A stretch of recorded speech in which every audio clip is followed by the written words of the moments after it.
ఆత్మ విషయంలో అతి చేసేవారి వింతబోధలు. ఈ మధ్యన మీటింగ్ పోస్టర్లలో ముఖ్య ప్రసంగికుడు పరిశుద్ధాత్ముడు అని వేయడం ట్రెండ్ అయిపోయింది. మొదట్లో ఎక్కడో ఒకరు వేసేవారు. ఈ హోసన్న వాళ్ళు వేయడం మొదలుపెట్టాక అందరూ అదే పని. ఇలా రాసే అందరినీ అడుగుతున్నాను, మీ మీటింగుల్లో పరిశుద్ధాత్మ నడిపింపగలిగిన వారు వచ్చి ప్రసంగిస్తున్నారా? పరిశుద్ధాత్ముడే వచ్చి మాట్లాడుతున్నాడా? ఇది అతి కాదా? ఒక సేవకుడు ప్రసంగిస్తే అందులో కొన్ని తప్పులుండొచ్చు, లోపాలుండొచ్చు, పిట్టకథలుండొచ్చు, జోకులుండొచ్చు. వీటన్నిటినీ పరిశుద్ధాత్ముడు చేస్తున్నాడనా దాని అర్థం? ఎవరిని పడితే వాళ్ళని పిలవడం, వచ్చేవారు ఏది పడితే అది మాట్లాడడం. కన్వీనర్లు మాత్రం ఓవర్ యాక్షన్ కి ముఖ్య ప్రసంగికులు పరిశుద్ధాత్ముడని వేయడం. ఏంటిదంతా? ఇది పరిశుద్ధాత్మను అవమానించడం కాదా? ఆత్మ విషయంలో అతి చేసేవారిలో భాషలు మాట్లాడితేనే పరిశుద్ధాత్మను పొందుకున్నట్లు అని బోధించేవారున్నారు. నువ్వు ఈ లోకంలోనే పరలోకాన్ని అనుభవించాలంటే అన్య భాషలు అనేవి ఒక వైర్ కనెక్షన్గా, ఒక మీడియాగా నీకు ఉపయోగపడతాయి. భాషలు మాట్లాడటమే ఒక వ్యక్తి పరిశుద్ధాత్మను పొందుకున్నాడు అనటానికి గుర్తు.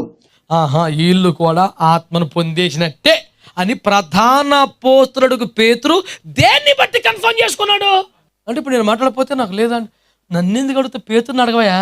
అన్య భాషలో మాట్లాడసాగిరి.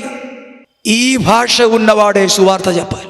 పెంతుకోస్తు సంఘాలు, ది పెంతుకోస్తు, సిలోన్ పెంతుకోస్తు మొదలైన శాఖలు ఈ సిద్ధాంతాన్ని కలిగి ఉన్నాయి. స్వసంపూర్ణ సువార్త పేరుతో ఇతర పాస్టర్లను తిడుతూ సంఘాలను స్థాపించి ఈ రోజు అడ్రస్ లేకుండా పోయిన సిడి స్టీఫెన్ గారు, హోసన్న మినిస్ట్రీస్ వ్యవస్థాపకులు ఏసన్న గారు ఇదే సిద్ధాంతాన్ని బోధిస్తారు. జఫన్యా భయ్య, అందరూ భాషలు మాట్లాడాలనడానికి నువ్వు చూపించే వచనం ఇదా?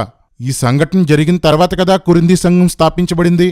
ఆ సంఘానికి రాసిన లేఖలో ఏమని రాయబడింది? ఆత్మవరాల్లో ఏది అందరికీ ఇవ్వబడేది ఉండదు. కార్యసిద్ధి నిమిత్తం ప్రత్యేకంగా పంచి ఇవ్వబడతాయి. అందరికీ భాషలు మాట్లాడే వరం లేదు, కొందరికే ఉంది. వీళ్ళు కొందరు కాదు అందరూ అనేలా ఉంటే అందరూ ప్రవక్తలు, అపోస్తులని ఒప్పుకోవాలి. ఒప్పుకుంటావా? మీరంతా భాషలు మాట్లాడాలని కోరుకుంటున్నానని పౌలు చెప్పాడు. అంటే అందరూ భాషలు మాట్లాడడం లేదనే కదా అర్థం. భాషలు మాట్లాడడం అనేది పరిశుద్ధాత్మ పొందడానికి కొలమానం కాదు. అందరూ వినండి. పరిశుద్ధాత్మను పొందిన వెంటనే మేడగది మీద వారు, కొర్నేలి ఇంటివారు మాట్లాడింది మనుషుల భాషలు, కొరింథీ సంఘం మాట్లాడింది నానా భాషలు.